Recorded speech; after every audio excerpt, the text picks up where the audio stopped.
the earth herself react to that, because it's such a tremendously horrible, evil act that it's not done just to the human being, it's done to all the cosmology and to God Himself or herself, however you perceive that.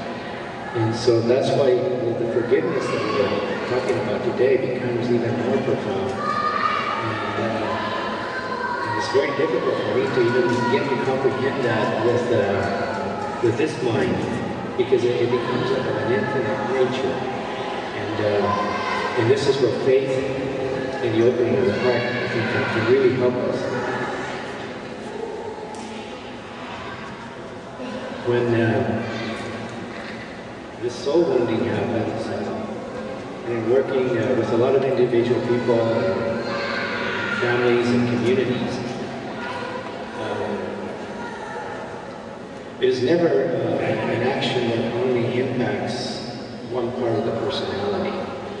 So when a human being gets the intent to harm someone, that intent has spiritual energy to it. It's a thought that takes on spiritual quality, and then it takes a physical being to carry out that hurt. And because of that, then it becomes an act of sorcery, I believe, and it puts it on a spiritual level. So, because when we start talking about trauma and PTSD, that is really clinical, and it's real easy to just say the words PTSD, you know, the person was traumatized. When we start talking about soul wounding and sorcery, that has a different meaning to most people, even people that think that what I just said is totally insane. The fact that it makes you think that it's totally insane means I'm getting a different reaction from you than if I were to say, well, Native people have historical trauma, and this is a PTSD, and this is what it says in the clinical literature, and then it's real easy to just wash it away. And by the way, that's one of the things that is happening to our vets here recently, as I read about some of the things that are happening, the suicide rates and the illnesses that they're getting. Cannot be explained by simple trauma psychology. It can only be explained by these spiritual notions that I'm talking about. And Brother Don talked about natural law, and that's also what I'm talking about. And the natural law, real basically, isn't up to us to determine what it is. It's what it is.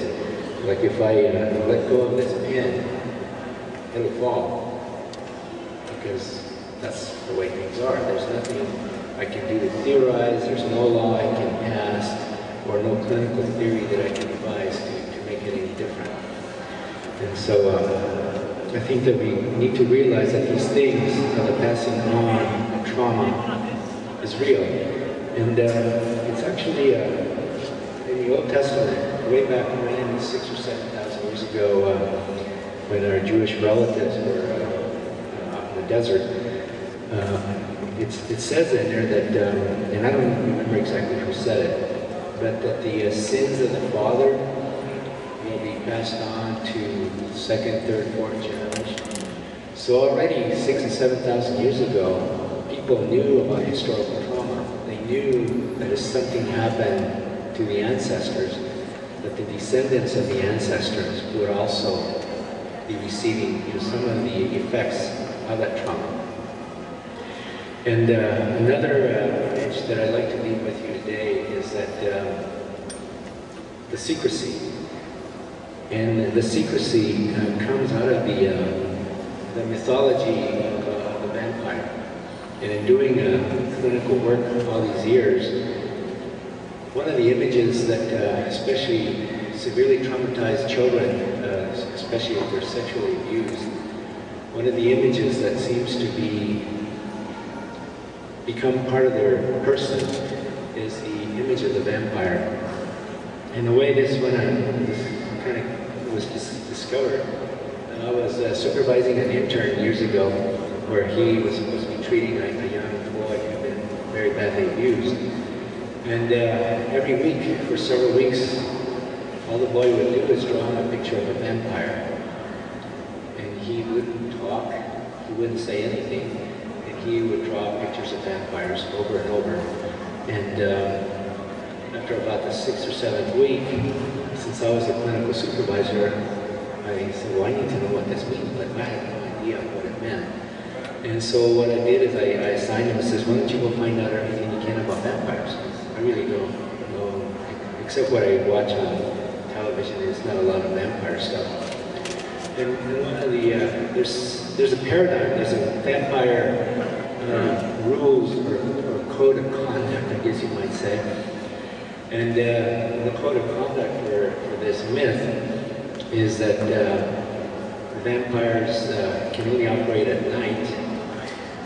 That's out of the light of day, so there's a secrecy. And it takes a very, very special, and it's only in a sacred way that you can get rid of vampire energy. So you could shoot a vampire with the best bullets that you have, and it won't do anything. It has to be a bullet that's sacred, blessed by a sacred person. And then the energy can be removed.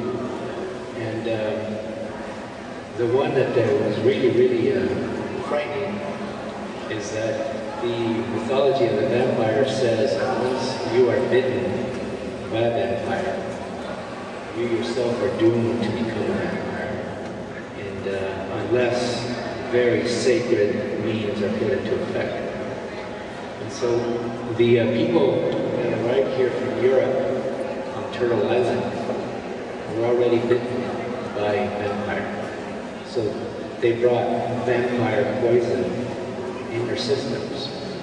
So everything they touched then became abused by this energy, by this evil energy, for lack of a better word. And so what happens is that usually the victim, when you're shot with this energy, and I'm using these terms on purpose because these are very ancient terms that mean something to Native people, especially Native people who are still in understanding of the shamanic tradition. Because one of the ways to impart illness was to literally shoot the illness into the victim. And again, it takes the intent, and then the victim is shot. And this immediately triggers shame, guilt, and pain in the victim that is internalized.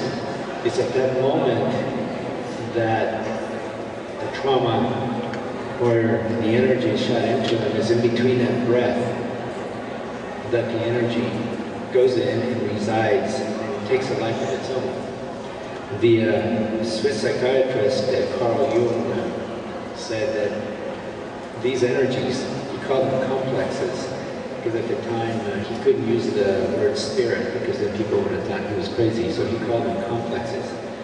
He says once they're in the unconscious, on this other side of the personality, if they're not dealt with, then they develop a life of their own. And they will then proceed to give all kinds of symptoms to the victim. And the interesting part of the symptoms is that this is built right into the trauma itself. This is part of the healing process. So the symptoms is basically a creator's way of trying to bring our attention that something's wrong. So if we start getting depressed, if we start abusing substances, or whatever it is that we're doing, this is basically Spirit's way of saying you need to deal with something underneath all of this. And this also can affect a whole family, affect a whole community, and infect nations. And when we see the results of that, all we got to do is turn on the news, the CNN, and all they show is these terrible things happening all over the world. And somewhere behind in history, every one of those terrible things that is happening, there's a spirit